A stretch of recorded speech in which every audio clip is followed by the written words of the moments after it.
gentlemen, may I have your attention, please? Good evening. You're listening to Straight Talk with Dean and Mark. We thank you for tuning in and hope you enjoy another exciting episode of our show.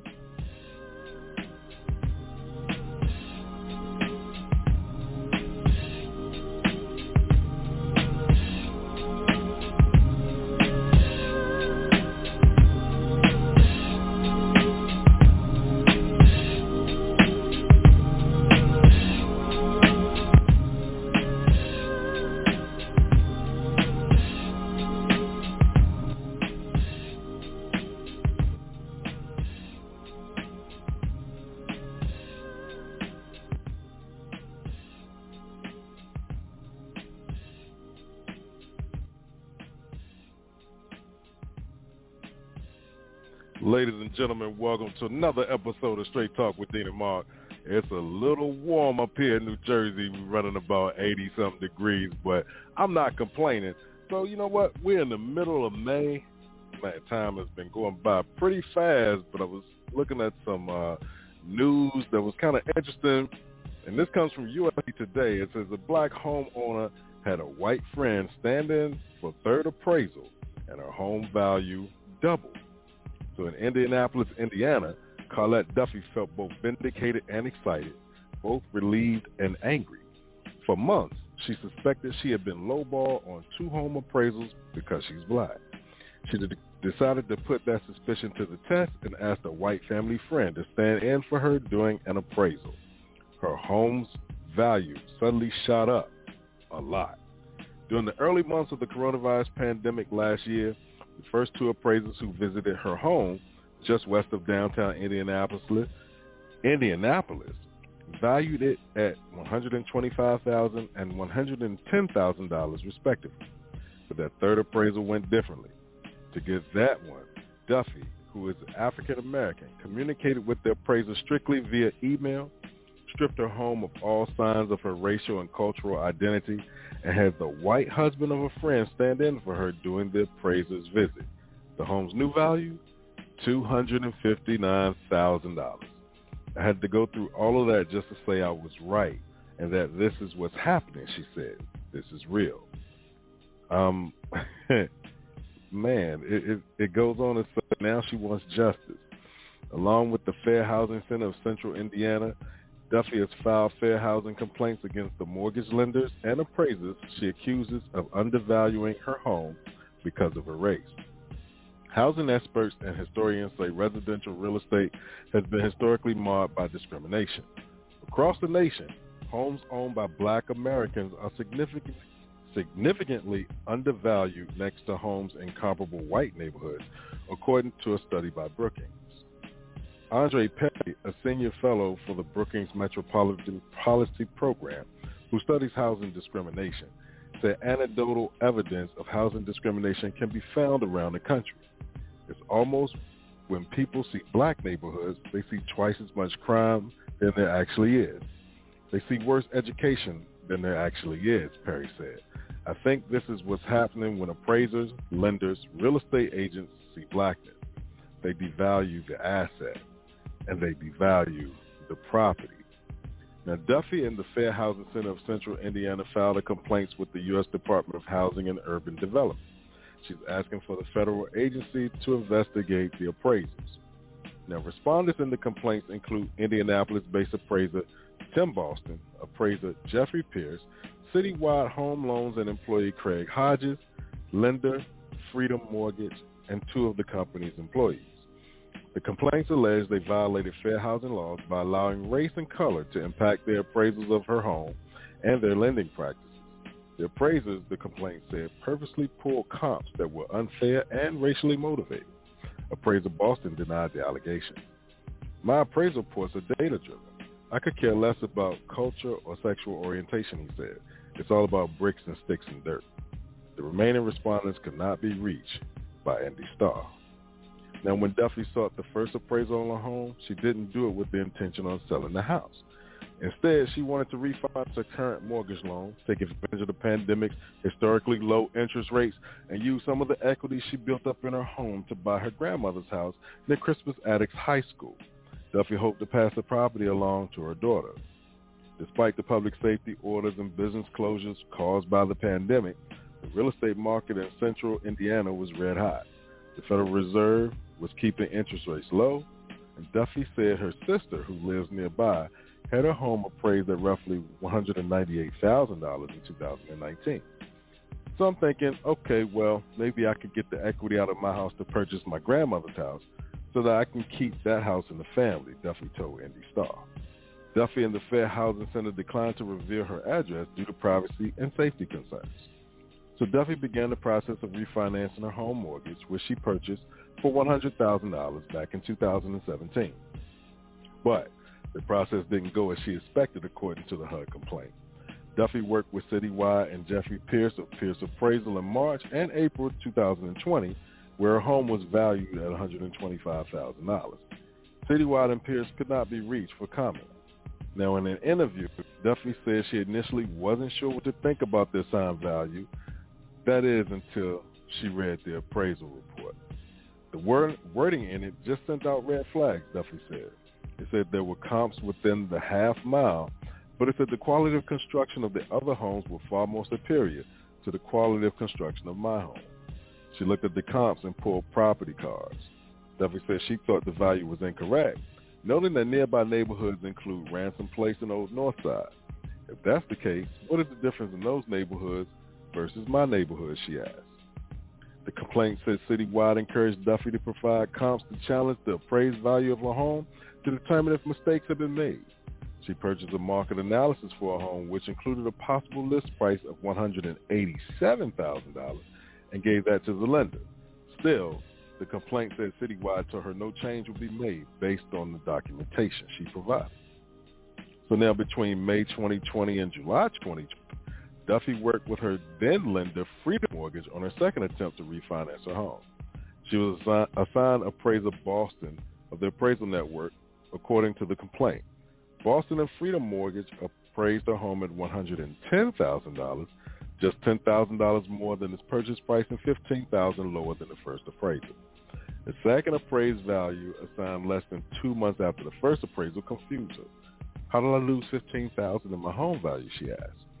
Duffy said she wanted to know what happened to the equity in her home and asked the lender for an explanation, one she said she did not get. That's equity, cash in my home that was stolen from me, is what I felt like, she said. What happened to it? Now, Freedom Mortgage did not respond to Indy Star inquiries, but Boston said that he followed the rules for appraisals and the process is scrutinized. My appraisals are always supported by data because my license is at risk if I don't do it correctly, he said. From the appraisal management company to the bank, those appraisals go through statistical packages, a logarithm-type software to test my value. If it's not within a certain range of the software's programs, it'll kick back. He also said his appraisals are internally reviewed for accuracy.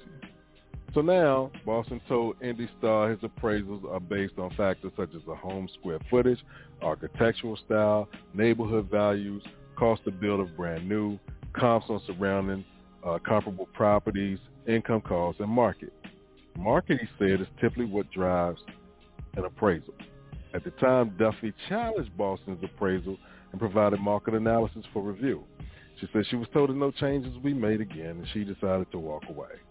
Now, Boston said he doesn't recall receiving additional documentation from her, but in the following month, Duffy said she told friends and family about her ordeal and her suspicions that racism played a role in her two appraisals. I had a lot of pushback from family, friends in real estate who were like, maybe that's just the value of your home, maybe you're wrong, that there's nothing nefarious occurring. This is just how things are. But none of those arguments convinced me that I was wrong. I just felt like, something else is happening here that we're just not seeing. Duffy couldn't let it go, nor could she be bothered by what happened. It wasn't just the appraisals that sounded alarm for her. During the process, Duffy says she also been quoted interest rates of 4%, 3.75%, and 5%. By comparison, Duffy said the interest rate on her current mortgage loan was 3.9%. So at the time, rates on 30-year, 15-year mortgages had fallen below 3.5% that April, continued to decline throughout the spring and the summer. That's according to Freddie Mac data. Now, Duffy says she worked to improve her credit from the time she purchased a home so she could go to a Federal Housing Administration insured loan to a conventional loan. She said pulling her credit scores numerous times had an adverse effect on her credit score. So when she finally did try again towards the end of the year, she couldn't do a conventional. She could only do an FHA. Even with that, when she didn't declare race and gender in the application process, she got an annual percentage rate of 2.9%. So she went to a community meeting in August where Amy Nelson, executive director of the Fair Housing Center of Central Indiana, discussed banking consent decrees.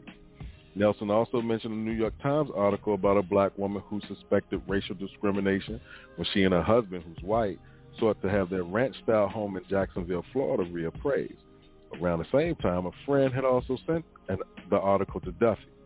So she saw the report about how race and class can impact economic mobility in Indianapolis, and said she believes they were all signs that she needed to fight what happened to her, right?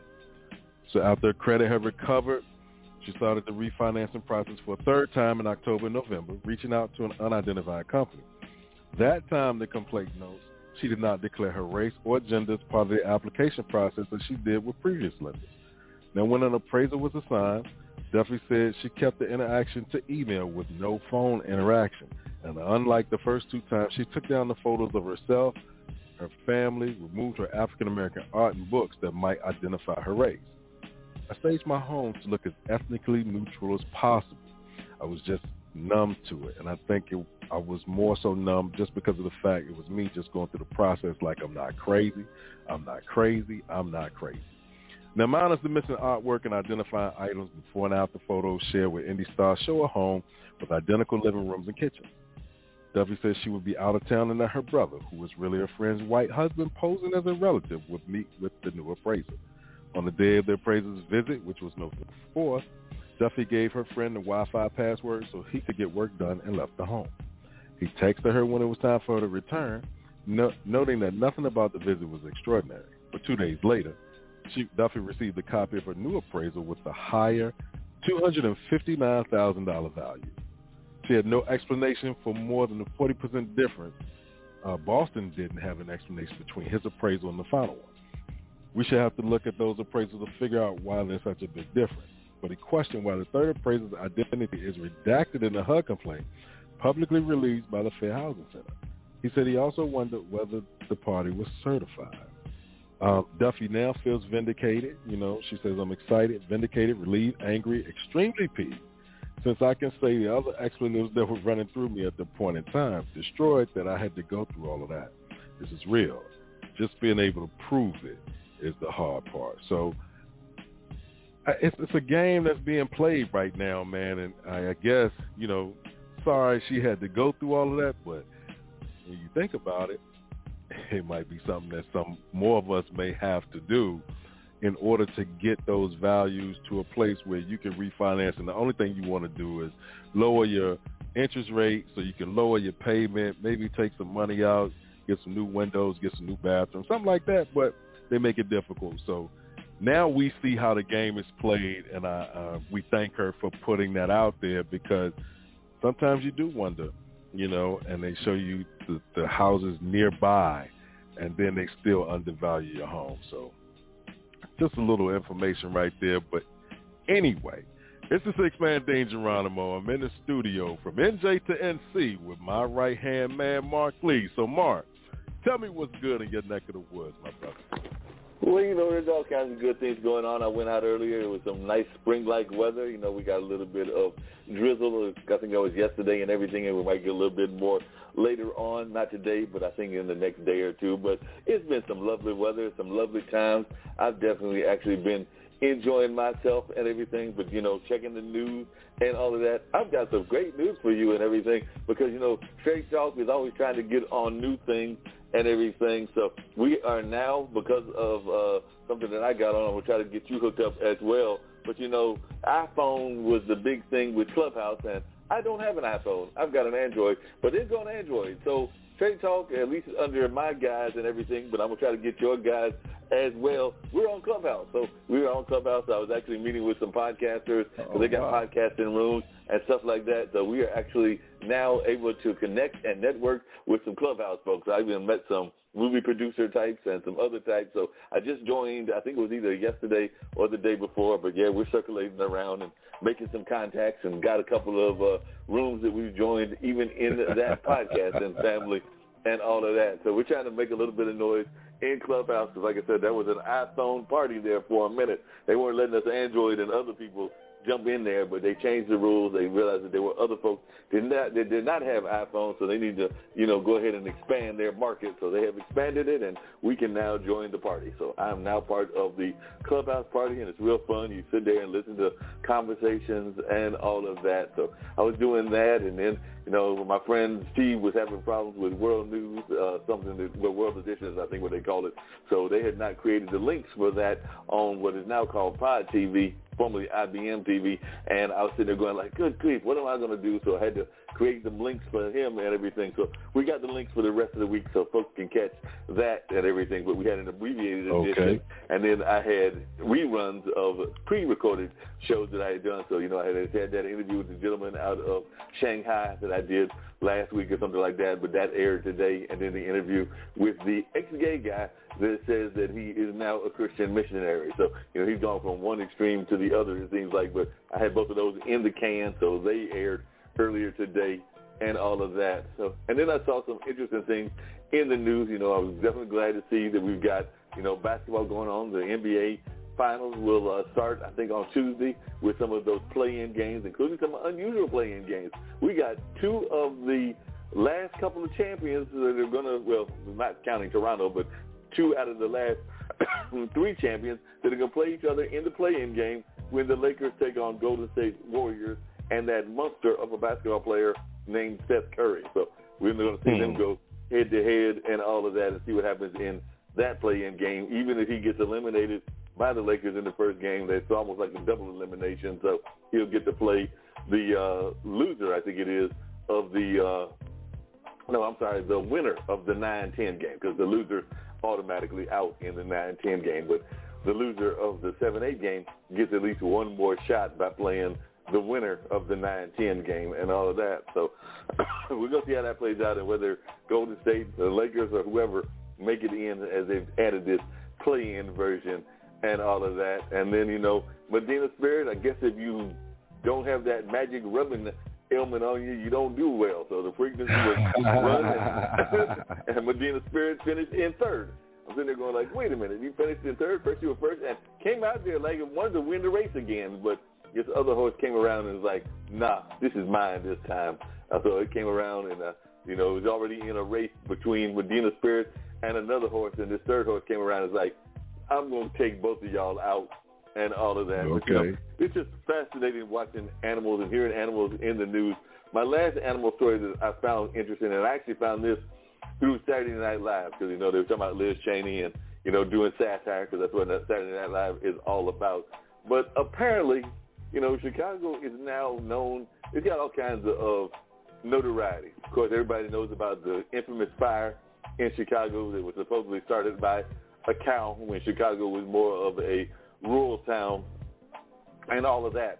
But now apparently Chicago is the rattiest town in the country and the rattiest town possibly even in the world and everything. So being the rattiest town, they have put together a program of working cats. So yes, they have went and found a bunch of feral cats, and they are letting the cats go so that the cats can get rid of the rats. So they figured, hey, we got some extra cats and some extra feral cats, so they're going to release the cats and see if the cats can't take care of the rats. But they've got this whole program going with the Chicago shelters and everything, and even gave it like a cute title. So, if you always wanted, sometimes people that have pets, whether it's a cat or a dog, they'll oftentimes talk about that the pet needs to work for a living. It needs to earn its income and all of that. Well, apparently they were thinking the same thing in Chicago, and they have given the cats jobs and everything. So the cats now have a job. As a matter of fact, the program,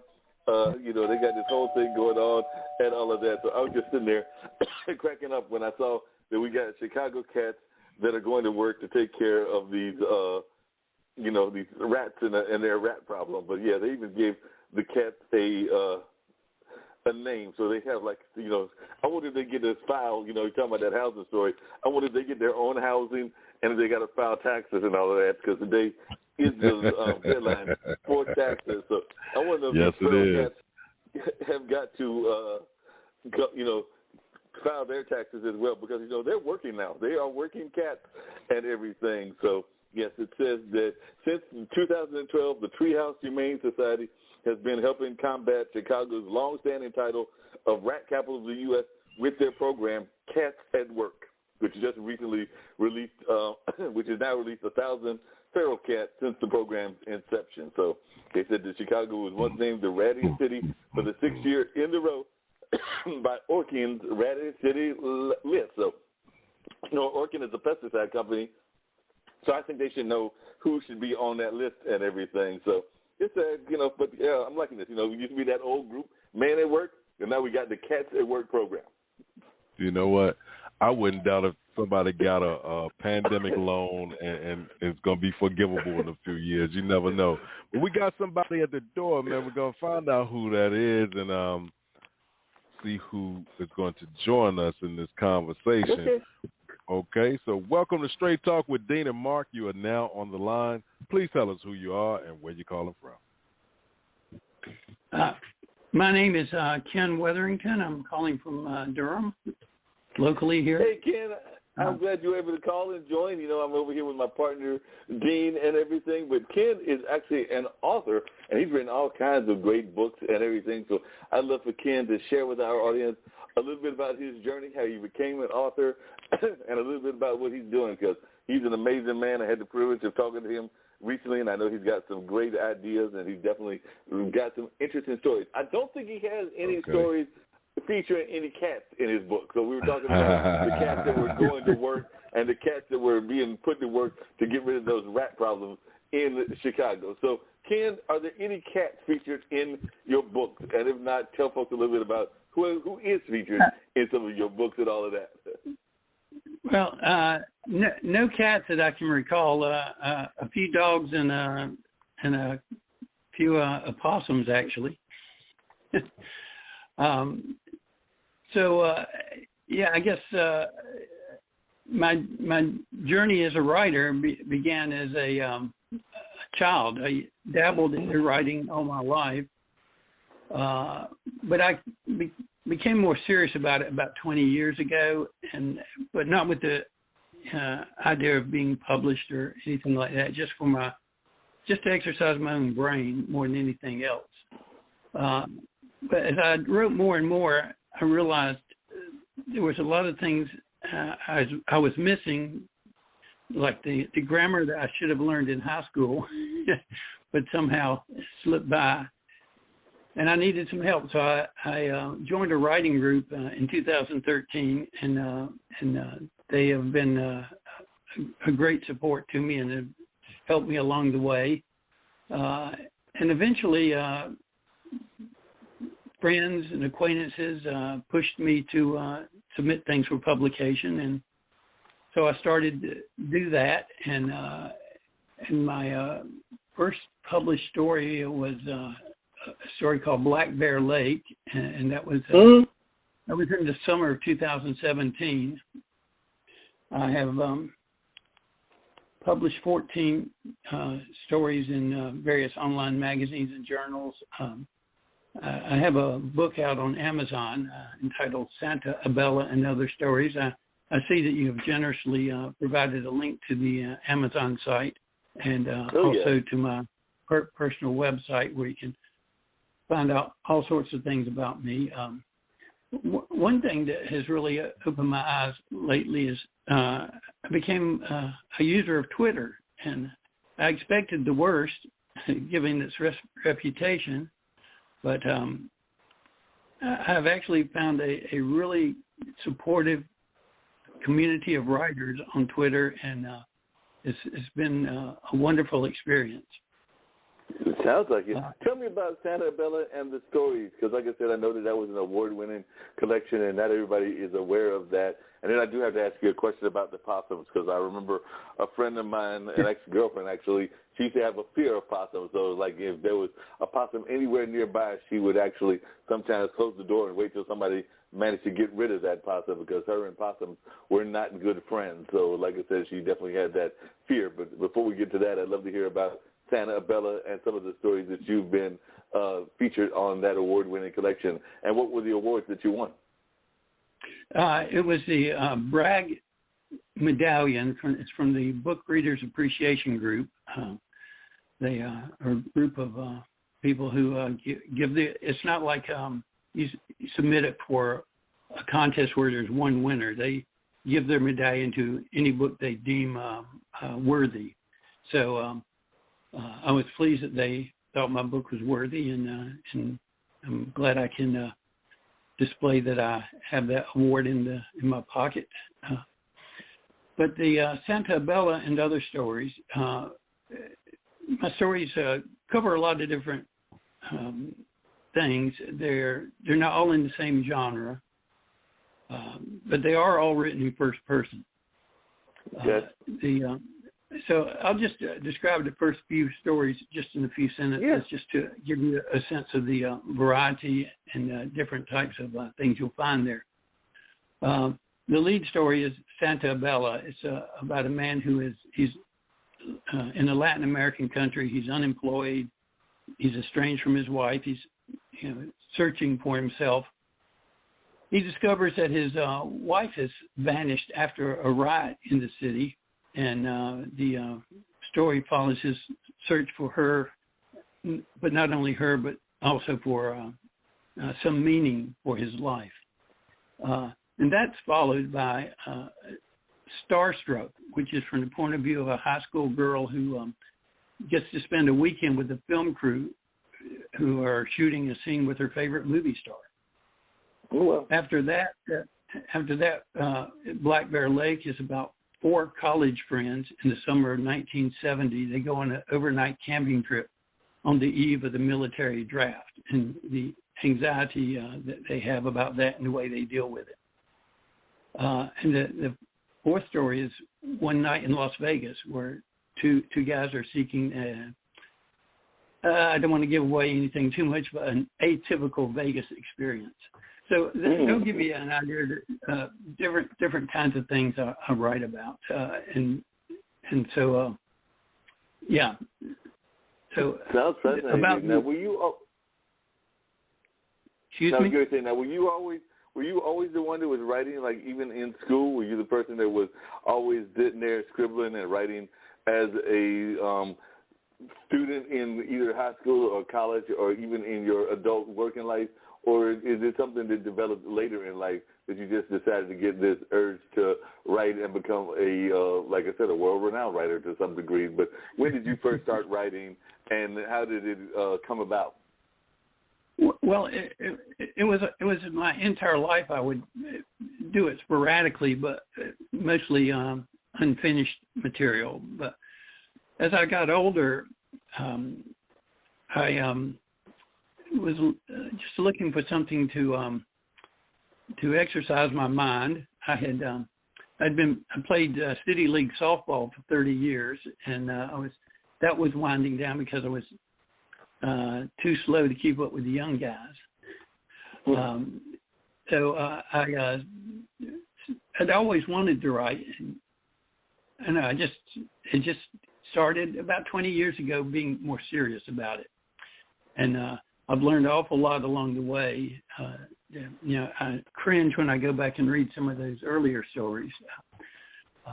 But it's been quite a learning experience, and I'm still learning. And I think all writers are still learning. It's a humbling thing to send out a bunch of stuff for publication and see those rejections come pouring in. So I'm glad I was able to get some of my stuff published. Oh yeah, and that's a great thing. So about the possums you asked about. Mm-hmm. Yes. I was in a writing group, and they gave us a writing prompt, and the prompt was write about something you see while driving. And naturally, growing up in the South, I thought dead opossums. You see so many of them in the road. You see old joke, why did the possum cross the road? And the answer is to prove it could be done. So I wrote this story about opossums who are getting together, and this is first-person perspective from the opossum's point of view. So the opossums are getting together to fight back. And the story is entitled The Marsupial Rebellion. Okay. I like that title. That's a great title and everything. I like that whole title and all of that. How has the pandemic been impacting your writing? Because I know some people were saying that they were probably writing more because they were at home, but then, like I said, some people are also using this time to send out those letters to the publishing houses and all of that. And are you a fan of self-publishing, or do you hope to get like a big publishing deal at some point as well? Answer the second part first there. I'm just looking to write the best story I can, and I get pleasure out of writing it. I get pleasure out of sharing it. I'm sure I will never make back the amount of money that I invested in getting the book ready for publication. So, but that's okay. I'm not in it for the money. I'm just in it for the pleasure of writing and the pleasure of sharing my writing with other people. I've had a few public readings on the Duke East Campus. I've also have been teaching a film course there for the OLLI program. It's part of the continuing education. But, of course, that has been on hiatus for a while with the pandemic. So, and what was the first part? I got lost in that. No problem. I was just talking about, like, whether you were a fan of independent publishing, but you definitely said, or whether you were trying to get a big deal, like from Random House or something like that. So that was part of the question. Yeah, I'm not looking for that. I'm just, it's really hard to reach those kind of audiences or those kind of companies unless you have an agent. And getting an agent can be as difficult as getting something published. So, and short story. I heard an interview with a writer on NPR a few years ago, and the interviewer asked the writer, Stanley Elkin was the writer, I believe, and the interviewer said, "Oh, I really loved your great short stories that you wrote early in your career. Are you going to write more short stories, because they were just really, really good?" And Elkin said, "No money, next question." Great answer. And then the guy, the world famous writer, there's some people that are successful with short stories. Alice Munro, a Canadian writer, there is a really good short story writer and won the Nobel Prize here a couple of years ago. And it was really rare for someone that's short story writer to break through. Yeah, definitely. Now, one of the things I've noticed is that you've also been honored by Elizabeth Castella, and of course she's a poet and writer and artist based in Paris. So tell us how that came about and how she went ahead and made you Writer of the Month. So it looks like actually this month. So I'd love to know how that whole thing came about. And it sounds like you did a excerpt from it. And of course, we'd love to hear some of the excerpts of your work here on this show as well, whether that's In the Eye of the Beholder or any other things that you want to grace us with. So I'm sure that our listeners globally would love to hear some of your work. But first, tell us about this whole Writer of the Month honor that you got from poet Elizabeth Castella. It was Twitter. I met Elizabeth on Twitter. She had posted a request for people to read a story she had written, a short story, and offer criticism of it. And so I tweeted back, said I would do it, and we linked up through Google Drive, and I made. I didn't have to make many comments because I thought it was one of the best things I'd ever read, regardless of independent or well known. So it was really good.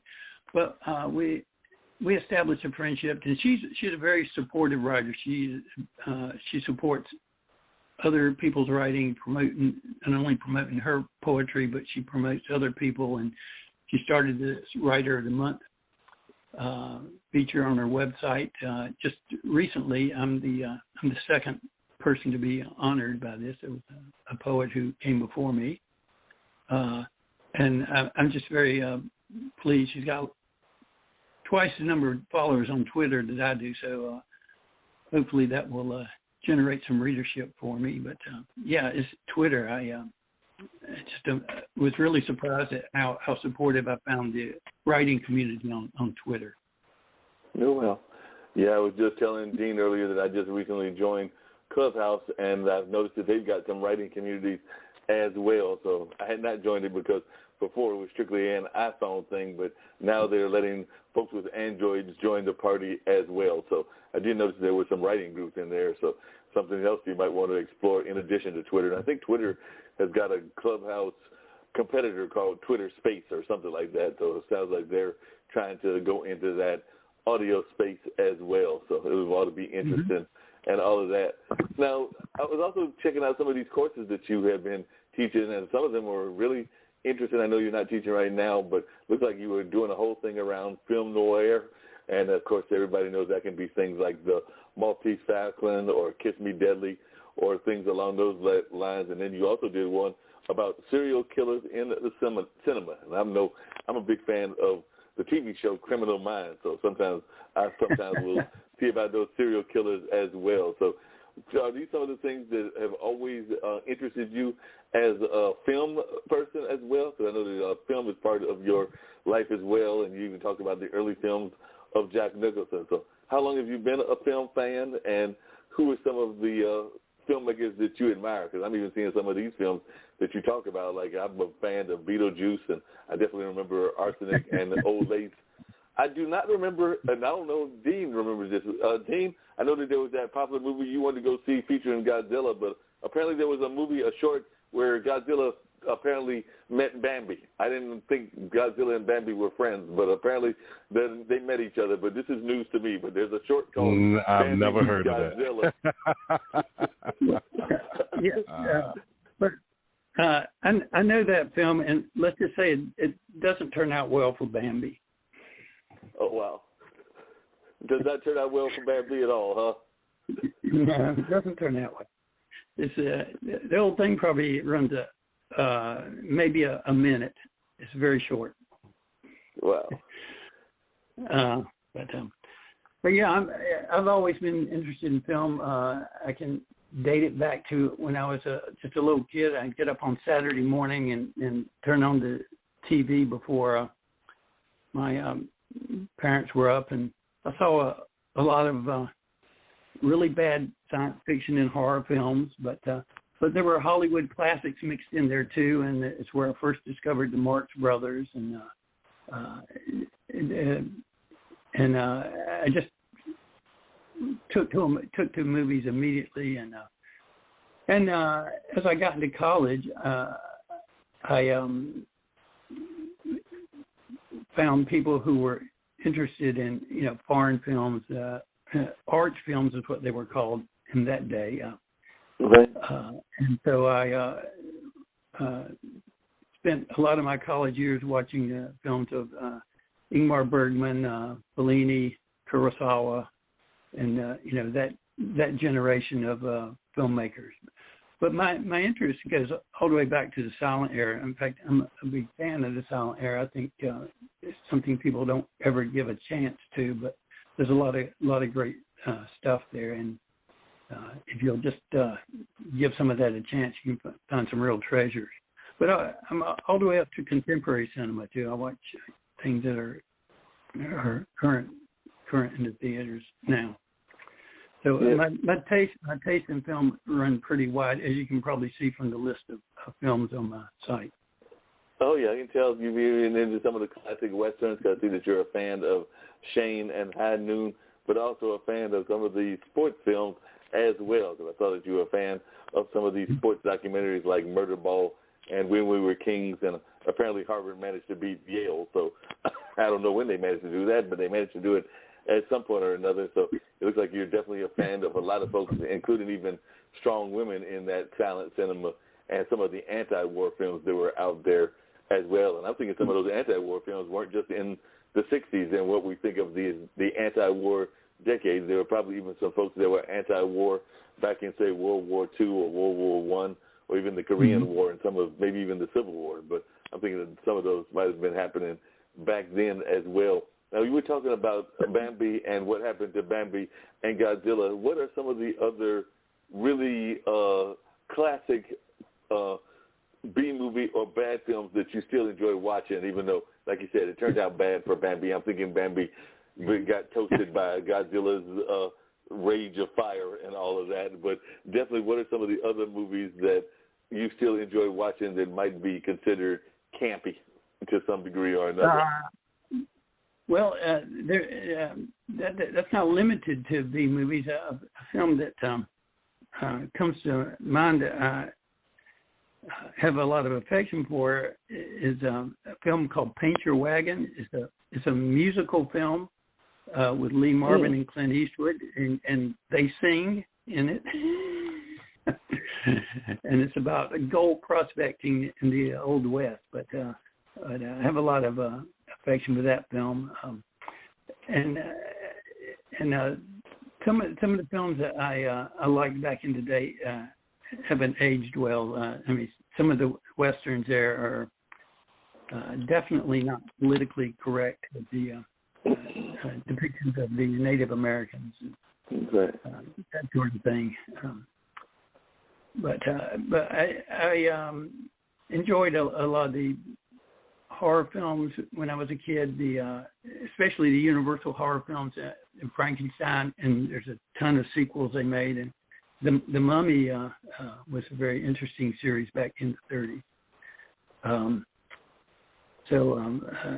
there's a series of films produced by Val Lewton, which include the original Cat People and I Walked with a Zombie.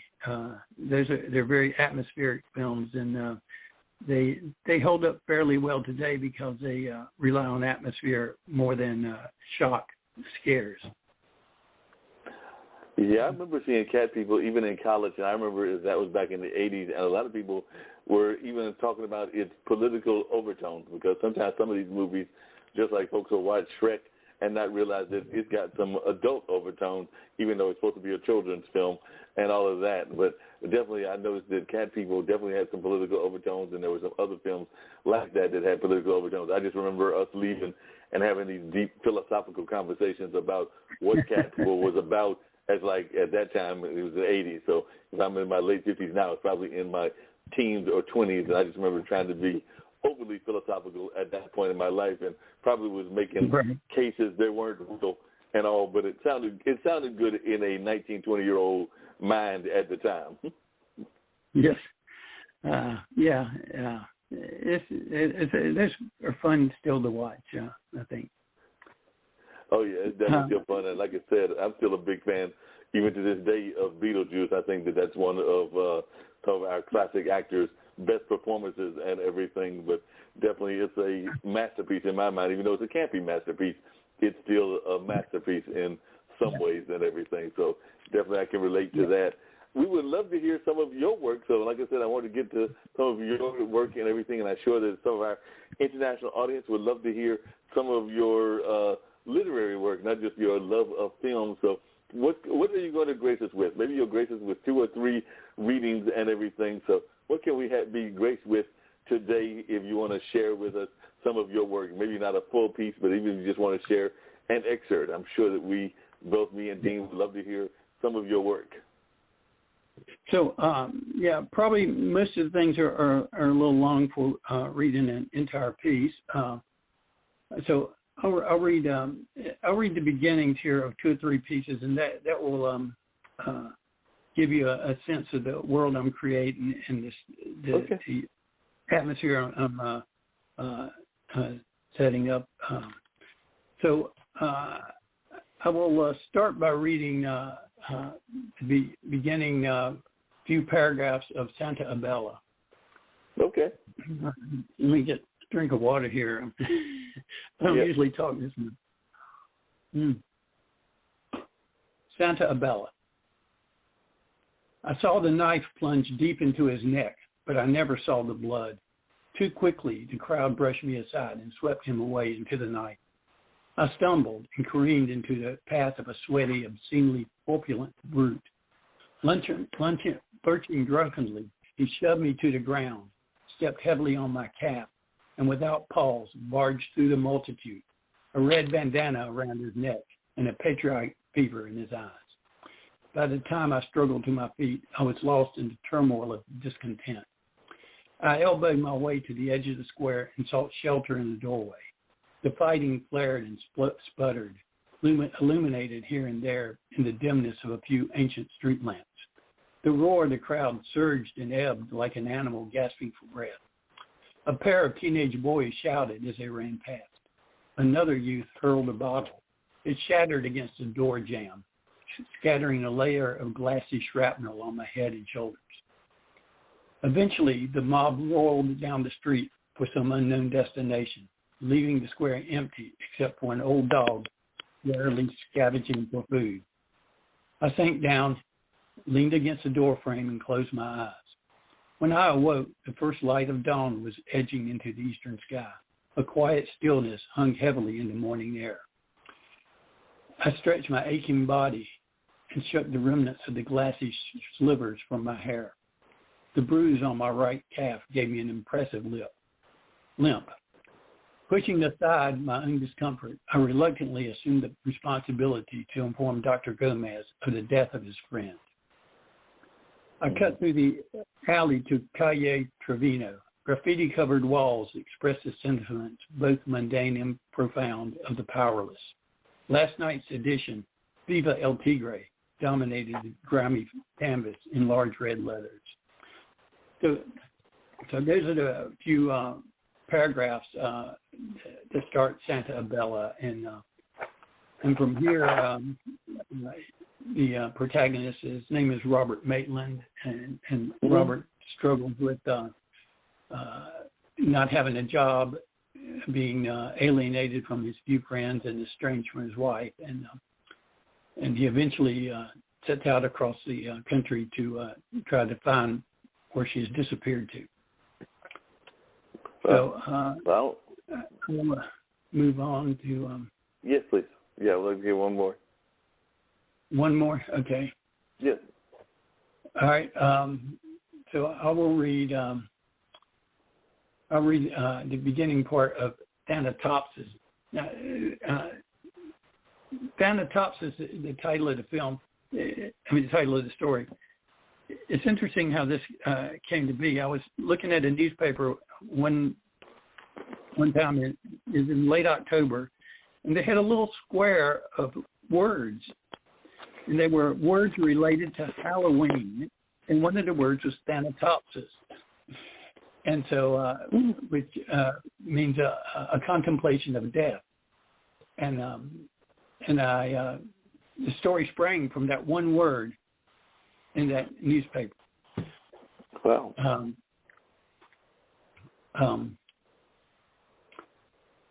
Okay, Thanatopsis. I slipped into the chapel after the service began, like always. A knot of mourners clustered together occupied the first half dozen rows. A couple of pews behind them sat a lone woman, her head bowed. I slid into my customary spot on the back row. Despite the uncomfortable seating, I luxuriated in the hushed reverence only a funeral ritual can provide. The soft tones of the organ, the thickly scented flowers, and the familiar rhythm of the eulogy colluded to yield a peaceful haven, free from the clutter and chaos of daily life. My thoughts drifted along, touching on questions of both profound and mundane. Though no revelations came, I felt my mind cleansed. Eventually, I turned my attention back to the podium. The Reverend droned on and on. The deceased sounded like a nice guy. They usually do. What a dilemma it must pose for the minister when he knows the recently departed was a royal shit. How many falsehoods are told out of politeness and decorum? I listened for a slip that would reveal the true nature of the guest of honor. Generalities without specifics are the best clues. He was a good family man is one of my favorites. But when no examples follow, you can be sure something is being swept under the rug. Lies are for the living. The dead can't be hurt by the truth. So that's the beginning of Thanatopsis. And as I said, this story sprang from a word I saw in the newspaper. Most of my stories could come out of the blue, but occasionally there will be something that triggers it. My most recently published story, An Elegy for Esmeralda, which you can read for free on my website, occurred to me when I was listening to a Bob Dylan song, Tangled Up in Blue, a song I'd heard many times. But on this particular occasion, there was a couple of lines that caught my attention. There was music in the cafes at night and revolution in the air. And so this image of a smoky cafe, sort of a film noir sensibility to it, the image of the opening scene of that story leapt into my mind, and then the rest of the story just flowed very quickly. It was one of the fastest stories I ever wrote. But that's available. People can go to my website and click on it and read it. I have, I think, 14 stories there, and 13 of them you can just click on. It'll take you right to the magazine. You can read them for free. So I would like for people to do that, and I like to share my stories, and I hope they follow up and do that. Yeah, definitely. I'm actually looking on my computer as I'm talking to you and seeing that you actually got that they can do that even with looks like this is the one about the rodent and everything, because you've actually got some interesting artwork that's in this particular magazine with that piece and everything. So it looks like it was featured in Perspective magazine or something like that. So can you share a little bit about how that came about? Well, I discovered Perspectives magazine, which is actually now defunct, sadly. But they only publish stories written in the first person from the point of view of an animal or an object. It was very much a niche thing. So I discovered them, and I already had this marsupial rebellion written because I'd written it for that prompt in the writing group. And so I sent it in. They accepted it right away. Wow.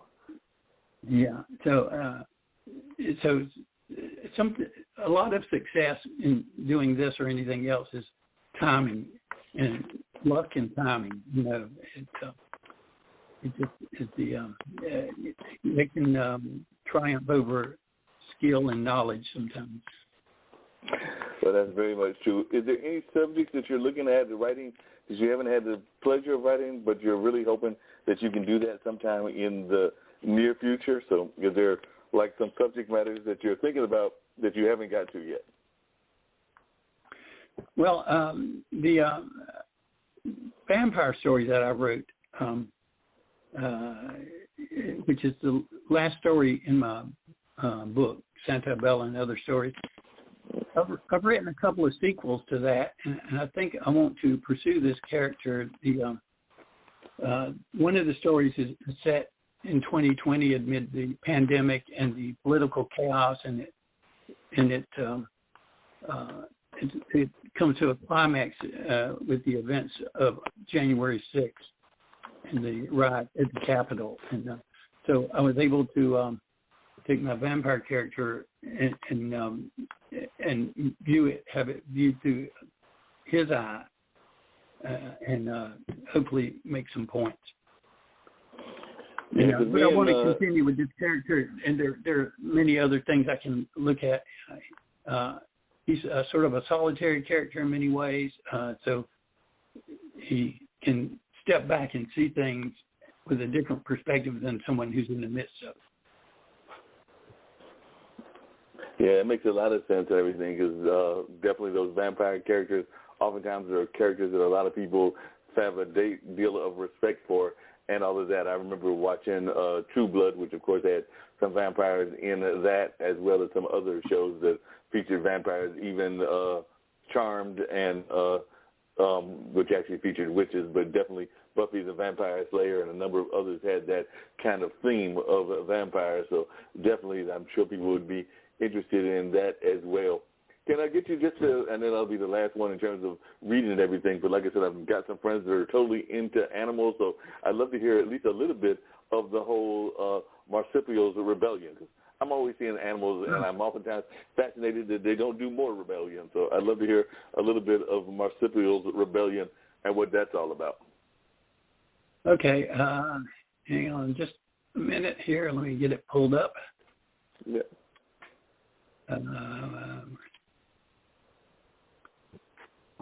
Okay, here it is. The Marsupial Rebellion. The bright moonlight illuminated old Roy's body as it lay splattered across the two-lane country highway. The car had not even slowed. It struck him without consequence and left him lying on the pavement. A pickup truck following closely hit him again. Skin, bone, and hair pasted to the road. Only a scaly tail remained recognizable. Neither vehicle took notice of the prominent, unambiguous road sign, Opossum Crossing. I slipped under the barbed wire fence, waddled across the field and into the wood with a heavy heart, dreading the prospect of breaking the news to Henrietta and her Joeys. Not a week went by without the community being hit hard by a fatality or two. Mostly the very young or very old fell victim to the speeding machine, their blinding headlights making escape nearly impossible. Henrietta lived in a burrow beneath a decaying tobacco barn, unused by humans for many years. The forest had grown up around it, rendering it practically invisible. I squeezed through the entrance and found her in the first chamber with 7 Joeys clinging to her back. She took the news hard, wailing loudly. She would heal. All of us had learned to live with the specter of sudden loss.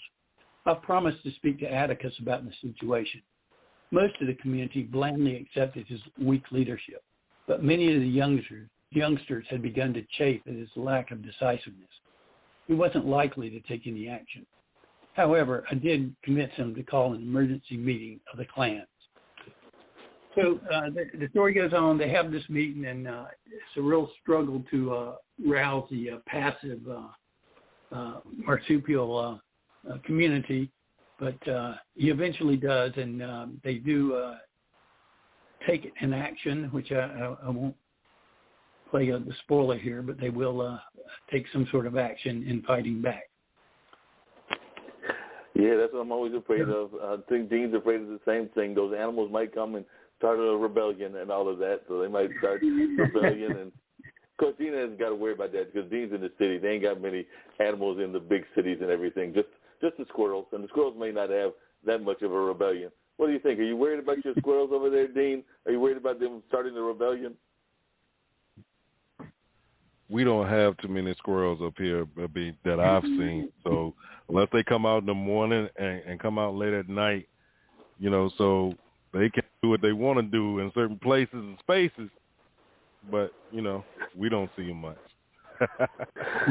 I know that's right. So Dean might have to go and I've really been impressed with your writing skills and everything. I think Dean might have to take some writing lessons from you when he's ready to write his memoirs, because we're going to talk Dean into writing his memoirs. I don't tell anybody else how to write. Everybody has to find their own path that's right for them. My best advice to anyone who wants to write is to read all kinds of material. If you're writing science fiction, don't just read science fiction. Read the other genres and biographies and everything. Just read widely, and I think it has really helped me. So that would be my best advice. That makes a lot of sense. Who do you consider some of the people that have been like the folks that you admire as writers? Like I said, you've definitely met some people like the lady out of Canada, but who are some of the established writers that are the folks that you admire and you might even try to some degree, I won't say just style yourself after them, but that maybe they influenced you in one way or another? Well, in the 70s, I went on a big science fiction binge. I probably read more books about Philip K. Dick than any other author. But also Ursula Le Guin and J.G. Ballard are writers I read a great deal of material from. As far as contemporary writers, the writer I read the most frequently is Ian McEwan, who's best known for his novel Atonement, which was made into a film. And I really liked Sally Rooney's book, Normal People, which is a recent book, but I haven't read anything else about her. What is your thoughts been about Southern writers? Because I know that historically there have been people like Clyde Edgerton. I'm actually friends with Elizabeth Hines, and there's a number of others that have this kind of Southern genre of writing. So have you been influenced by any of them, or are there any kind of these Southern writers that you're fans of as well? I could even add, if I wanted to go the historical route, Tim Tyson to that as well, because he talks about a lot of what he went through in terms of race relations in some of his books, and in terms of his most famous book, Blood Done Sign My Name, and everything. But I was just wondering if there were Southern writers like Clyde, because I know Clyde is definitely, a lot of people know Rainey and things along those lines. If there were any Southern writers that influenced you. Well, I hesitate to say anybody influenced me because, I feel like everybody influenced me, and I think it's a mix. But some of the Southern writers that I've read and liked quite a bit, Flannery O'Connor and Harry Crews are both Southern Gothic writers. Right.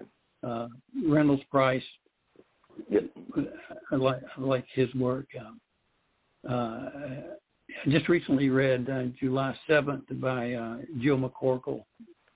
So sometimes my reading gets so diverse. I don't get so deeply into any one particular type of writing. I read books from all over the world. The Nigerian writer Achebe, Naguib Mahfouz in Egypt, Abe in Japan. Those are some of the foreign writers that I read. Wow, that's really amazing. And I agree, you got to read folks from different cultures as well. A lot of your stories, the three that we've heard, and the ones that I've scanned even before the interview, they seem very character-driven. So could you see any of your books becoming movies, or have there been any talks of them becoming movies? Because I could definitely see even an animation of this marsupial story and everything, but they definitely seem very character-driven, and to me that's what a lot of movies are. Not all of them, but definitely a lot of the better ones are character-driven. So is that a thought pattern of yours, also being a lover of film, that you would love to see any of these made into movies? Well, sure, and I do think cinematically when I'm writing, but I don't know if that really comes across. But I have reached out to a couple of animated filmmakers about the Marsupial Rebellion, but haven't gotten any nibbles on that, and still waiting for Spielberg to call. Who knows? Spielberg might be calling any minute now. After he hears this interview, he might be like, I got to call that man. We need to get him on right now. I need to get that animation going. You had mentioned earlier that whole fear, and I know it's something that authors and writers of all sorts have to deal with. What advice would you give to people when they get that fear of rejection? Because even if you send out 100 or 1,000 letters, the vast majority of them do come back, with the rejection letter. Sometimes the rejection letter seems like a rejection book. Sometimes they just send you a little note saying, sorry, but no thank you. But definitely for those that have to go through that as authors or just creatives in general, what kind of advice do you give them based on your own experience? Because I'm sure that, like you mentioned, you've had that experience, but you still keep plugging away. So what advice do you give to folks in terms of dealing with rejection? Well, rejection is hard, especially in the beginning. And especially if you go to if you're in a writing group and you can sometimes feel personally attacked because your writing is a very personal thing. I'm very fortunate to find a supportive group, but For dealing with rejection, you just have to develop a thick skin. There's no writer ever lived that is liked by everyone. And if somebody says they don't like your work, there are plenty of other things for them to read. There's no shortage of things out there. What I don't like is if they say your work stinks and they don't say why. Now, if they say it stinks and they give some reasons or examples of what they don't like, yeah, I'll take a look at that and see if there's something there that I can improve. But ultimately, it's got to be my voice, and so I'm not opposed to taking suggestions, but I do reject suggestions too. Yeah, that makes a lot of sense. You mentioned writers groups, and I actually used to belong to one sometime back in Winston-Salem. So can you talk to, in your mind, the importance of joining those writers groups, and if there are any writers groups that you would recommend people join if they're like on the internet or even if they're here locally in the Durham area? But definitely, what are some of the better writer groups that you're familiar with, and could you also talk about the importance of writers groups? There are all kinds of writers groups. There's some that are very good, and there's some that are not so hot. The biggest group here in Durham is called the Durham Writers Group, and it's not really just one group. It's an umbrella for a number of different kinds of groups. There's a science fiction component, and there's a poetry component, and then the main group is a more general everything kind of group. So if you Google Durham Writers Group, you will find them, and that it would be a good place to start. Every person has to find a group that fits them. A group that's right for me might not work for somebody else, and vice versa. So it might take a lot of hunting. I personally like the small groups that read the story in advance, so that the entire meeting can be, powering through what people like, what they don't like, the big picture items, as well as do I need a comma here? So when you have a small group and you read the stories before you come to the meeting, you can really get a lot of things accomplished, and that's what worked for me. Other people, I know they like to go to the big groups where you read and then you go around the table and everybody weighs in on what they think about it. It takes some hunting to find the right group. It's going to be different for everyone. Yeah, that makes a lot of sense. It's definitely going to take that hunting and all of that. And like I said, that's even no matter where you are and all of that. Have there been any national groups or international groups that you found to be very beneficial to you as well? Because I know you mentioned that you had met the young lady from, I believe it was Canada, so I'm thinking that might have been on a Twitter group. And, of course, there's meetup groups and there are different organizations, so even like Facebook groups and things of that nature. So I was just wondering if there are any groups that you've seen on a national or international level that you would recommend that people get involved with as well. I suppose they're out there, but I'm not looking, so I don't really see them. The closest thing to that I could recommend is to get on Twitter and try to start hooking up with other writers. If you use the hashtag writing community, you'll start finding other people who are writing. Some of them are just beginning, some of them are already published, and you can build a community you want there, because you can follow the people you like, and if you follow somebody and you decide you don't like them, you can just cut them out. So you can craft your own Twitter universe there. Yeah, that makes sense. You got to craft that whole Twitter universe and all of that. What are some of the new works that you're thinking about writing now? You just mentioned the one that you just completed, but what are some of the new stories that we can expect in the near future until Steven Spielberg calls you? Because we know Steven is going to be calling at any moment and all of that. Till Steven makes that call, what are some of the new works that you're planning at or thinking about even now? Well, I've just editing a work about, from the point of view of an actress who's shooting a scene in Paris and is very enamored of her co-star, and the affection's not returned, and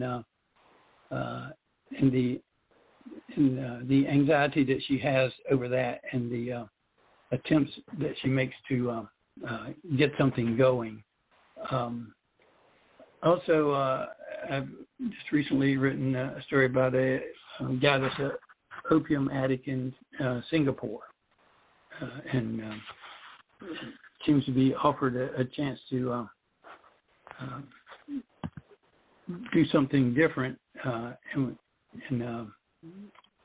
I don't want to give away too much on that, but No. that's unpublished at this point, though I'm submitting it to places. And I have a story called "Fooling the Boys," which I've written but is not yet published, about a man who has a high school crush on a woman, and then he meets her at a reunion 20 years later, and we'll see what happens there. I have a number of stories where I deal with some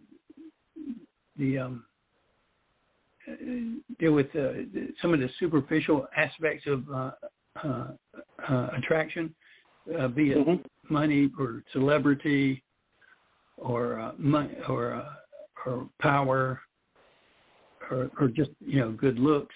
So I've written a number of stories that deal with the sort of the false promise of attraction along those lines. A lot of it deals with movie celebrities, but there are other stories that look at it in a little bit different way. Yeah, that makes a lot of sense. How much of your writing do you have to do just strictly on research, and how much of it are places that you hope to go to so that you have a better sense? Because I know that sometimes when writers say write about France, they prefer it if they've actually been to France, but sometimes you can get just as much of a feeling for a place from reading about that place and everything. So I'm just wondering, in your own writing style, are there places that you're hoping to go to add to those storylines, or do you feel that you can get enough of your research done so that you don't necessarily have to, say, go to Paris or go to England to put a character in Paris or England, because you can learn enough through the internet and through the wonders of talking to people about those cultures without necessarily going there? Or does it make it seem more authentic if you actually go to the place? Both are the case, actually.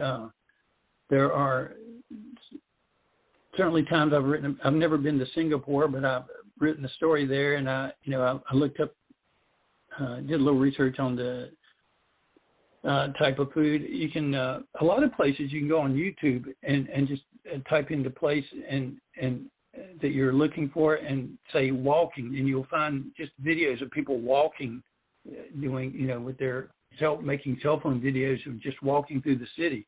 So you can get a sense of a city you've never visited just by looking on YouTube. A lot of places are places I've been. There's in the apartment in my story, Lydia is an apartment I lived in. Black Bear Lake is a lake I went to when I was in college.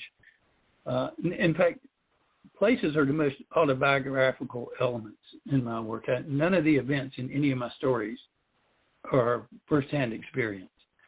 But a lot of the most autobiographical aspects are the places that the stories are set. So, I do set a story in Singapore. I've never been there. And I set a scene in Paris, but it's all in a hotel room, so it's easy to slide by with that. Look out the window and see the Caribbean, but you don't get down on the street. Yes. How much does imagination play in just your creation of stories? And just to come back to your early history and everything, were you the kid that was always like making up stories as a child and kind of like creating many universes and many worlds, or were you the child that was not doing as much of that? Because I know some authors that talk about the fact of, definitely creating their own imaginations, and sometimes even to this day, they might create their own imaginary worlds and everything. But I was just wondering, were you that youngster that might go and, even look up at the sky and see the clouds, and, that cloud may remind you of a boat versus the cloud that it actually is? Or was that something that was developed later in terms of the creation of your imagination and all of that, or did you have it as a youth? Some as a youth, but it manifested more like in play acting. We would act out things we'd seen in movies, usually action movies as a kid, and we'd have our, and you start digressing from the plot of the film into your own story as you're doing the play acting. We created a lot of swords out of sticks and using the tops of garbage cans as our shields and that sort of thing. But most of, and I did write a few little things when I was very young.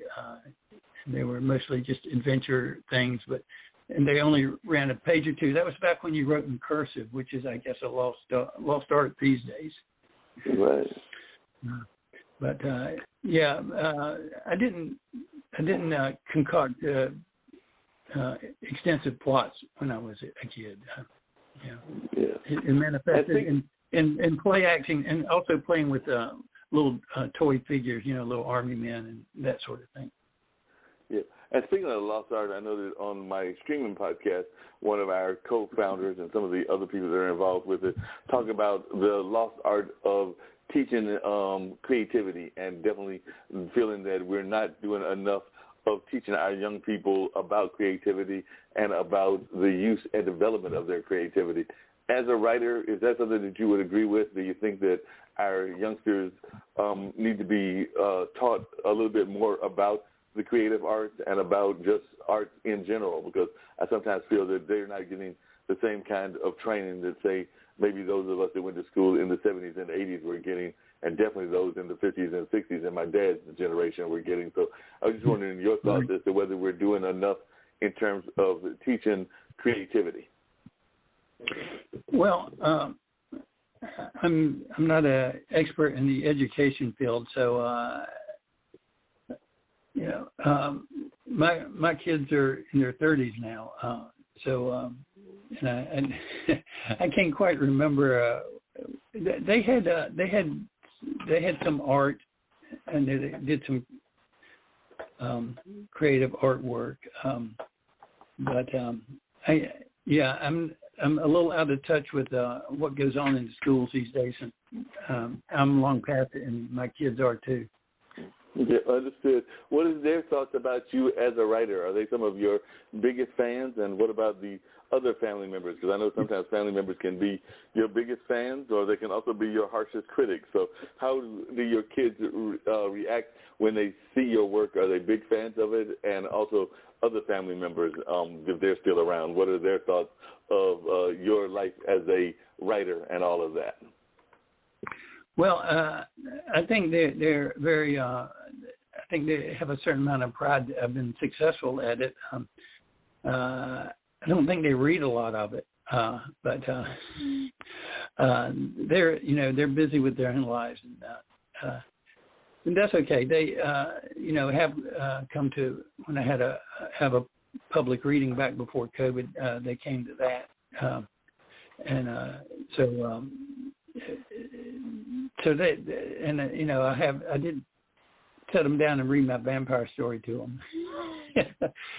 So they've experienced some of my writing, but my wife is my first critic and my best critic. She owe a lot of my success to her. She gets to see it before the writing group gets a hold of it. So I don't stumble so much into writing group because she's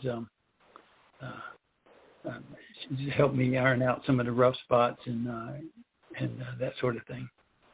But, definitely. but as far as liking my stories, she definitely likes some of them better than others. But I've written more than 50 now, so. Wow.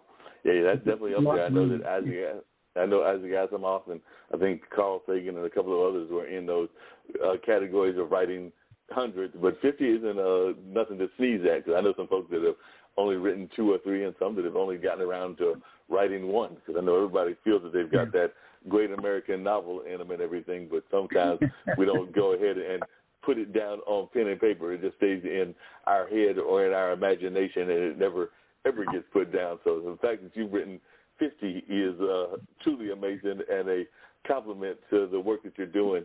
And I'm also a big fan of writers groups. Well, not all 50 are good. Oh, yeah. There's some clunkers in there. There's some clunkers in there. So when you find those clunkers, do you ever go back and try to correct them, or do you just consider them to be like off in the clunker land that you will never try to revamp them? Or have you found some clunkers that you have revamped and you've actually found that you've been able to save them? Maybe you wrote them when you were at a different place in your life, or maybe when you were younger. So have you actually tried to remodel any of the clunkers, I guess, to borrow a housing term? I have, but not very frequently, because I always have new stuff I want to write. I'm not running dry of ideas. I've got probably have a list of things that are possibilities to write, and I mean there must be 100 things on the list, and some of it is just a line of dialogue that is the germ of an idea, and some of them are like a full description, and and everything in between. So there's always something new to write, so it makes it hard to go back. Although I have done it a couple of times, but it's something I generally don't do. My first story, The Commuter, I'd originally written in third person, and as I progressed in my writing, I began to realize that first person really suited my point of view better, and I went back and picked that up and rewrote it in first person, and I thought, well, I'll just go in, I'll change all the E's to I's, but it was a lot more complicated than that. I thought it'd be easy, but it turned out to be hard, but I did it. It's still and it's still unpublished, but that's okay. I'm good with where I am. Yeah, it sounds like you're good where you are and everything, and it sounds like you definitely like those readers groups. I was actually going to say, I remember the Hayti Heritage Center, which is an African American cultural center here in Durham. Before the pandemic, they were doing with the library a regular reader series. So there were people that would come and literally read their works, and I saw some people that did some great works. I think I even read a piece about my dad, or maybe it was my grandmother. It was some family member that I did just off the top of my head. So it wasn't even really like a written piece. It was more like a monologue and all of that. But I remember I did that at least once. I might have done 2 pieces. But there were folks in there that were writing novels. There were people that were reading literally from the newspaper. And there were people that were doing plays and a number of other things. So I'm hoping that as we get out of the pandemic that they may bring it back to Hayti, or at the very least that they start doing it at the library as well, because I know it was a joint sponsored event between the library and that cultural arts center. So like I said, I'm hoping that they start it back in the fall, because it's probably been, we're 14 months into the pandemic, so it's probably been at least a year, maybe even a year and a half since the last one was held. So hopefully we're going to see that start back and all of that. So I know that that's what a lot of people are hoping, that they will get back into doing more live events. Have you been looking into the possibility of doing any virtual readings? Because I do know that some people have been doing virtual events, whether they've been comedians, authors, or a number of other folks. So I was just wondering, during this pandemic, have you been looking into the virtual space, and how has that been working? I did that short excerpt for the Writer of the Month feature where I get to read, and I didn't think I think I do much better if I have a lot of people in front of me. I think I'm a better reader when I, can feel the audience out there. So I'm a little disinclined. I've thought about it, certainly, but I'm a little disinclined to put more virtual readings up. I'm hoping that that we're going to be coming out of the pandemic, and I can have some live readings somewhere, either on the Duke campus or somewhere in the area, perhaps a bookstore or something. Yeah. What are some of the bookstores that are important to you as well? Because I know I'm a big fan of the bookstore that's in downtown Durham, and of course I used to love going to Regulator, and of course the regular ones like Barnes and Noble and things like that. But are there any particular bookstores that you're a fan of, and do you prefer the big chain bookstores, or do you like the more independent bookstores? Like I said, I even remember going to the Notebook store when Bruce Bridges used to have that ages ago and everything. But what are you a fan of when it goes to bookstores, the big chains or the smaller ones, or it's a mix of both? I'm the biggest fan of used bookstores. You never know what you're going to find. The collections, can be, you can go in 1 week, and you find a lot of great stuff, and you go in another week, and it's just nothing that appeals to you. So I like, and sometimes you can find things in a used bookstore that you've been wanting to get your hands on for a long time, and maybe you've forgotten about it to look for it at a Barnes and Noble or something, because they mostly only carry the current stuff. So you might find an older book that you had kind of forgotten about. Oh, I meant to get that. So, and here it is. Yeah. So I do, and I just love the smell of old books. No, in old bookstores, sometimes they can even be found in thrift stores, because I know there was a thrift store near here, the Nearly New Shop, and they closed down, but they were affiliated with the Duke Nurses, and I remember seeing several books that I still have in my bookshelf now that I got from there as well, and I know that even the library will sometimes have their book sales where you can basically get books. Sometimes they're giveaways, so sometimes it's a sale, sometimes it's also a giveaway. So, yes, I'm a big fan of old books as well. Like I said, I missed it. Nearly New isn't here anymore, but I hear that there's going to be a new store nearby that might have some of those old books and used clothes and things of that nature. So, yes, definitely a fan of used books as well, because sometimes you'll find all kinds of treats that you didn't even know were out there.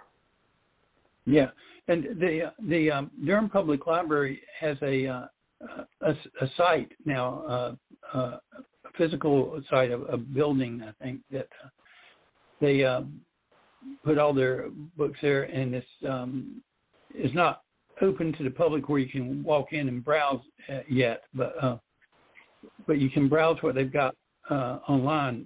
I understand. I haven't actually done it yet, but the physical building is located out past Target on Martin Luther King, I think, out in that area. I'm not sure exactly, but gotcha. But usually those books, you can go there and you can buy books for $1 or $2. When they get open, I will probably take a trek out there and see what they've got. Yep. Do you ever like to see those? I forget what they call them. They're all over the place. They're even up there in Jersey where Dean is. But those places that are basically like places where folks can drop off books and also pick up a book if they want. They're oftentimes like, I know there's one by the health food place that's off of Main Street and all of that near Immaculata, and then there are a couple of other ones, and I forget, but they're basically places similar to what the library was doing, where you can put in one of your used books and you can take out a used book as well. So I know that there's some of those drop-off spots throughout the country, and I think that that's a wonderful idea, because a lot of times people have books that they don't want to necessarily keep in their library, but they want to make sure that it's available for somebody else to read as well. So they have a name for that service. I just can't think of what it's called, but it's a great service where they'll allow you to drop off the books, and you'll find them in odd places. Like I said, I've even seen some in parks and stuff like that. Mm-hmm. Yeah, anything that can be done to get books in the hand of people is a good thing, in my opinion. Oh, no, I definitely agree with you. You got to get those books in those hands of people and all of that. I know that you said you kind of couldn't stick the whole time and everything, so I'm going to let you wrap up and everything, and then me or Dean will wrap it up for the last 15, 20 minutes or whatever. But I would love to hear you say, because it's something we try to do on all the shows, the a message of positivity for our global community. So any message of positivity that you would like to share, as well as if you want to give us one more reading, because like I said, I know you said you could do 3, maybe 4. So if there's another excerpt that you want to give us, as well as any message of positivity that you would like to share before me and Dean wind it up in the last 20 minutes or so, or 25 minutes or so.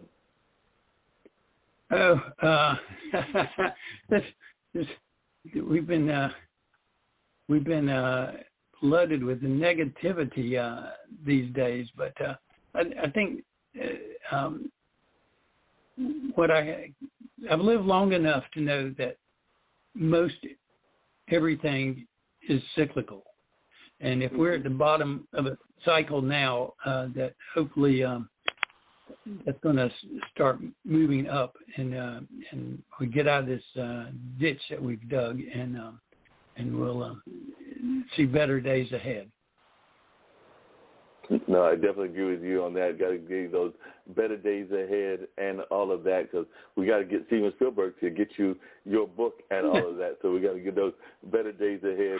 And if there's one more excerpt that you want to give people before you head out the door and everything, of course, we'd love to hear one more excerpt and everything. And then, like I said, we might do a musical bed, and then me and Dean might come and speak for a few more minutes and everything. But if there's another excerpt that you would like to share, we would love to hear it.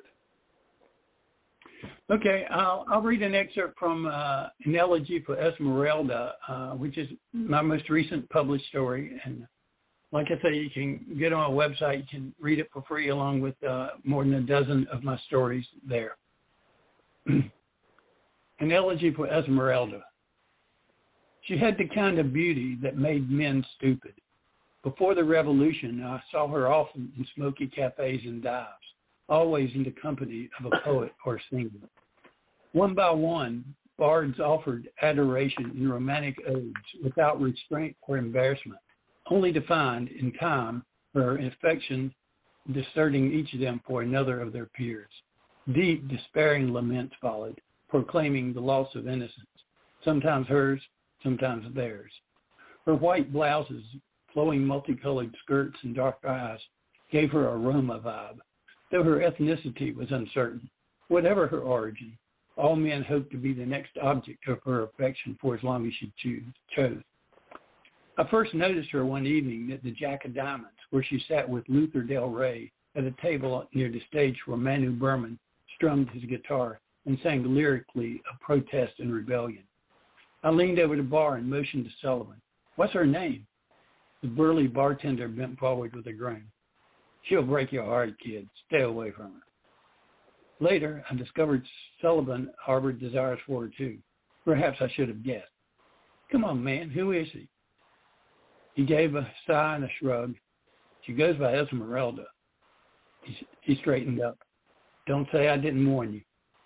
"Is she a prostitute?" "Don't be crude, kid." With that, he turned away. So that's the beginning of An Elegy for Esmeralda, and it's my most recent publication. Like I say, you can read it online. So I hope people will go and be intrigued by the beginnings I've read tonight, and hopefully they'll come to our website in search of the remainder of these stories. Yeah, I think they will. I think they'll definitely do that. I do have to ask you, a lot of your stories feature romance and definitely relationships and things of that nature, and you've been married, and definitely sounds like with 30-year-olds, you've been married for a number of years and everything. So what is your wife's reaction when a lot of these stories are about romance and things of that nature, or does she just assume that they're all secretly about her and everything, since, of course, y'all have been married for a number of years? If you got 30-year-old kids, I'm thinking y'all have been married at least 35 or 40 years or something along those lines. Yeah, I've lost count.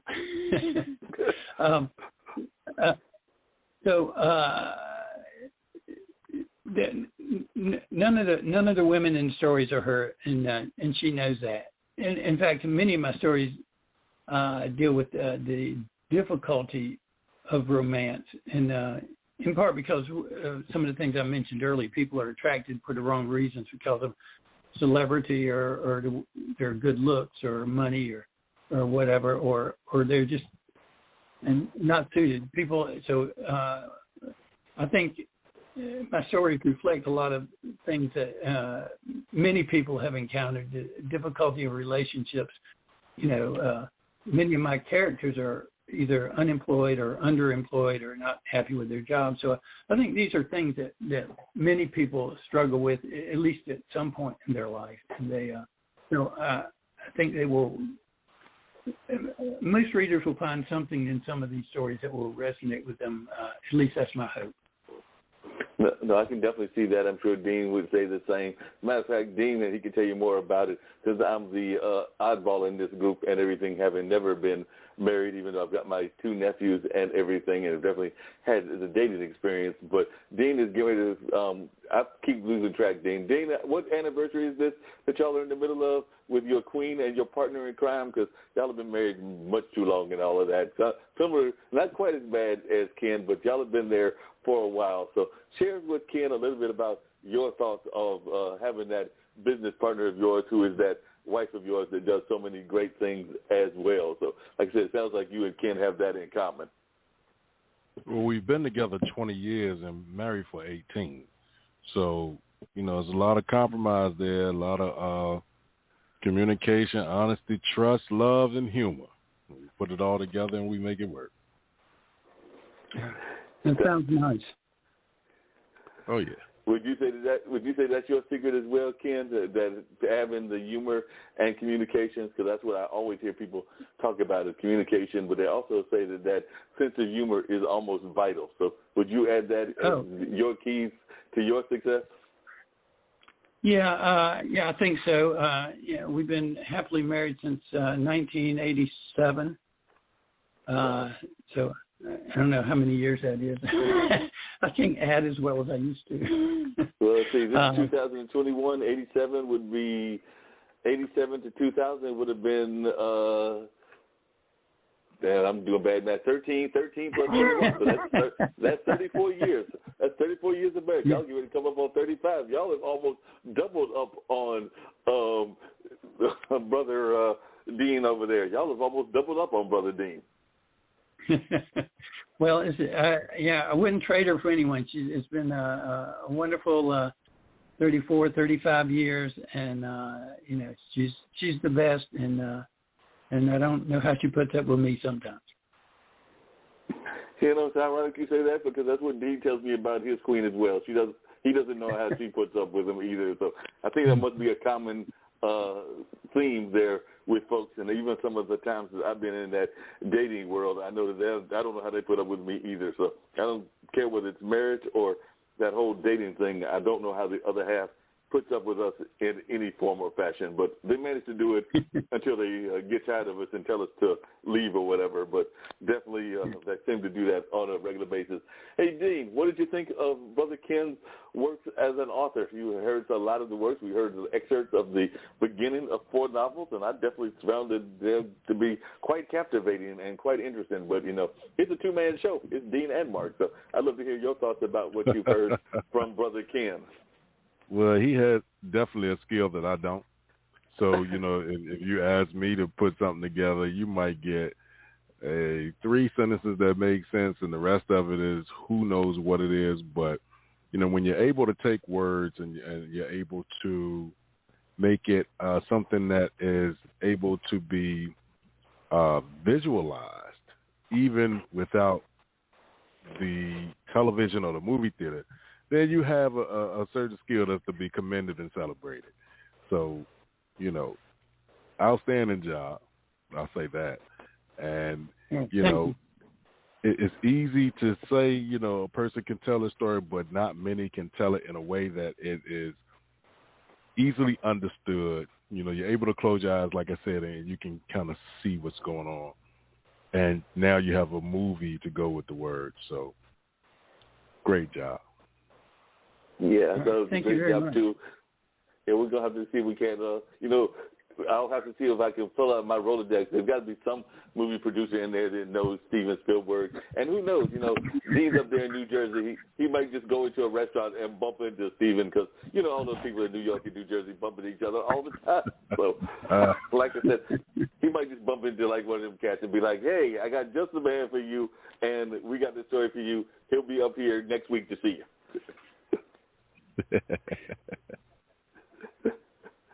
So that's going to be our hope and everything. So definitely appreciate you on, Ken. I know, like I said, I know that you were thinking you didn't know whether you could go the whole time and everything, so you got to bounce off. I definitely understand that. And if you want to put on a music bed for a second, Dean, and then we'll come back and wrap it up in another 5 or 10 minutes, for about 5 or 10 minutes. We can do that, but definitely I hope that folks will go to the website. And, Ken, I know we got it on there, because I sent it to Dean, and he put it up there. But if folks are, not that all, sometimes people are more auditory than they are literary. So if they want to hear how they can reach you, definitely share with our audience the ways that folks can reach you either by website or by email if they're hearing this and want to learn more about what they can do. And like I said, who knows, maybe that filmmaker is listening as well, and they want to get in touch with you about making these stories into movies or cartoons or something along those lines. So let folks know how they can reach you. On my website, there's a contact button to click, and it'll send an email to me. And to just go to my website, which you've generously listed there, along with the you've also listed the link for the Amazon book. So thank you for that. But yeah, go to my website and click on the contact button if you want to contact me, and that email will come to me, and I'll get back with you, and we'll take it from there. Sounds good. So if you're listening and you didn't get it on the website, it's Ken Wetherington, and that's spelled WETHERINGTON.com. And if you go to that .com website, then you'll see all of his information, contact information, and all of that. And like I like to tell all of my guests and everything, anytime that you want to come back on and share your wisdom or share what other projects you're getting into, or if Steven Spielberg has been in touch with you, because we will personally take credit for that. If it happens, then definitely come back and let us know and all of that. So definitely keep in touch. Let us know what's going on. And even if the courses come back, because I know you said you weren't teaching those courses this time around because of there not being in-person classes in the fall with that organization and everything, but hopefully that'll come back in the winter and definitely in 2022. So any of those things that you would like to share with us, we hope that you'll come back and share with them whenever they are made known to the public and all of that. So hopefully folks will get going back with that Osher Lifelong Learning Institute, and we can actually have some actual classes where you can have your film instruction as well, and even though maybe you get some of those public readings going as well. So definitely that's what we're hoping for, and we're hoping that that happens in the very near future. So, Dean, you want to drop at least a little bit of music, and then we'll come back in and maybe with a thought or two, and then the ways that where folks can hear this rerun and all of that, as well as the other shows that we've got. So if you want to drop about a 5 or 10 minute music bed, because I'm also going to have to get a little bit of liquid in my throat as well. So if you want to do that, then we can do that now and come back in about the 8:49 or 8:50 mark and take it on out of here. All right. Well, thanks so much, guys. Really appreciate it. All right. We appreciate you. Thank you for stopping by and rolling with us. All right. Talk to you later. All right. All right.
let it rain on me. Let the rain just fall on me. See when it pours, let it fall on me. Yeah, just let it fall on me. Yeah. I want it to rain on me. I need it to rain on me. You need to let it rain. You got to let it rain. Why don't you let that rain fall on you? Let that rain fall on you. Got it. You need it. You want it. You got to. You need it. Let it fall. Let it. You need to let it. Let it. You need to let it fall. Let it. You need to. You got to. You want it. You need it. You got to. Let it fall. Let me tell you that trouble don't last always. Trouble don't last always. You need to let it. You need to let it. You got to let it. Woo. You need to let it. Yeah, let it rain. You need to let it rain. Let it rain on you. Need to rain on you. Trouble don't last. Trouble don't last. Trouble don't last always. No. I said no. But you got to let the rain fall on you. Let the rain fall on you. Woo.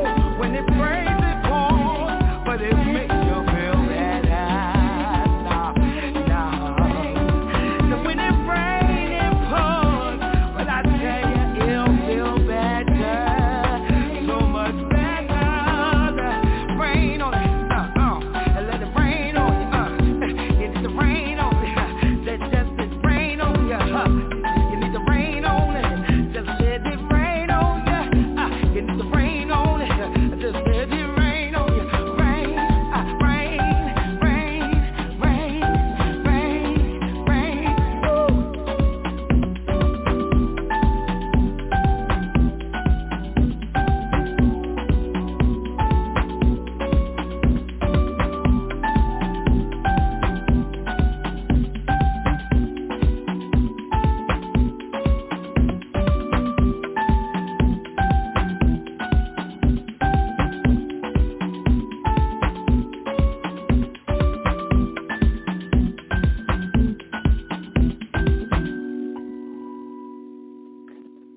All right, what a great song. I was digging that song. That was a great song. So I was actually enjoying that.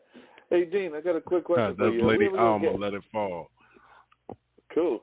I got a quick question for you. Are we ever going to have peace in Israel? Because I was reading this article. I know I was watching the press release, or I think it was the press secretary of Biden earlier today before jumping on the show and everything, and they were talking about, ever since Ramadan, there's been these attacks going on between Israel and the Palestinians, and apparently it's escalating and all of that. So, hoping that at some point, maybe in our lifetime, we'll actually see a true two-state solution and maybe some peace going on in that region. But it looks like it's flared up once again. So I don't know what's going on, but they're saying that it has led to the worst balance between Israelis and Palestinians in years.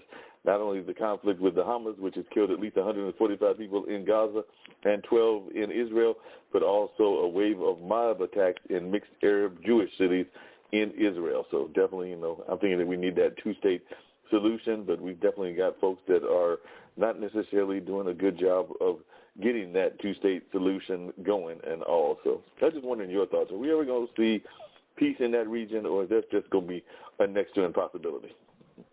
To be honest, while it's an unfortunate situation, it doesn't concern me. And I say that because once they start, when are they going to acknowledge us here in this country and not put voter suppression laws in place? When are they going to get rid of qualified immunity so that, the narrative is not, every last one of us did a bad thing. Some of us did, but all of us didn't. There's a whole lot of people who were, they weren't threats or anything, and they ended up losing their lives. And it kind of it's gotten to the point where it's still going on, even though it's like, you know, oh, well, don't worry about it. Don't worry about it. We don't want to teach it in school. If they're old enough to be oppressive, they should at least learn about it, you know, and to learn about the mistakes and the wrongdoings that were done in the past.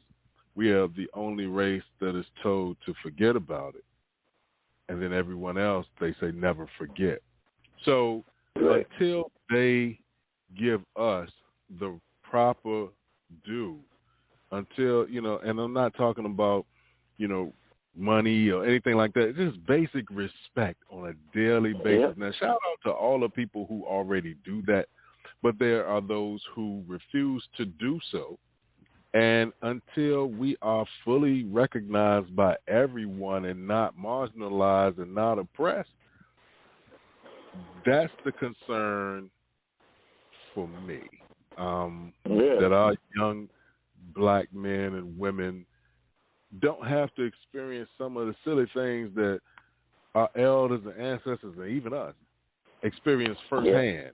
You know, so it's a sad situation that's going on over there, but we got a situation going on over here. So when they report all of the things that happen over there and they try to make you pick a side, okay, I'm not there. I can't tell you who's right and who's wrong.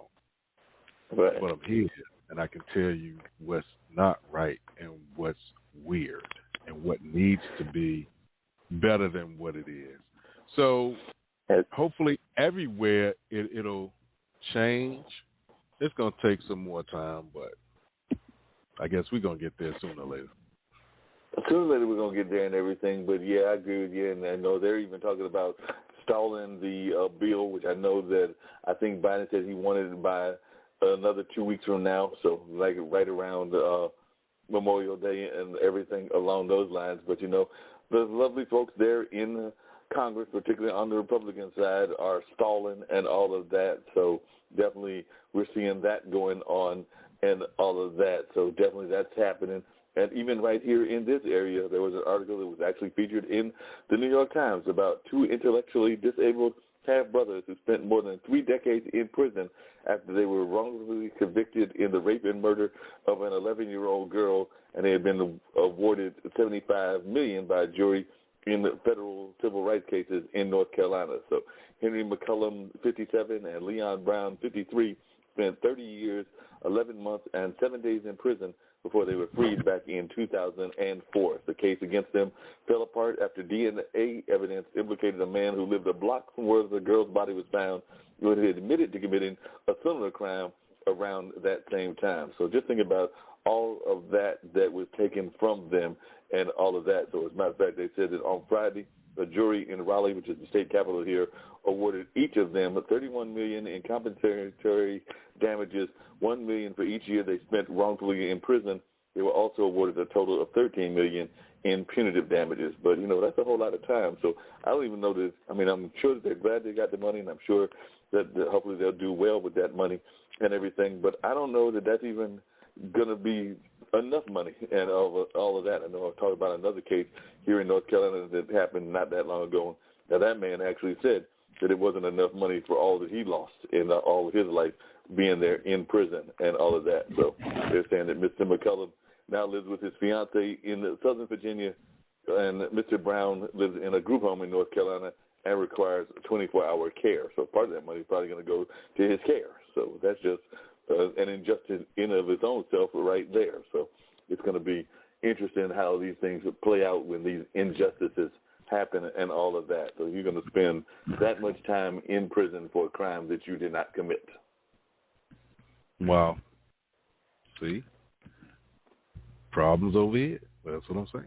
Problems over here.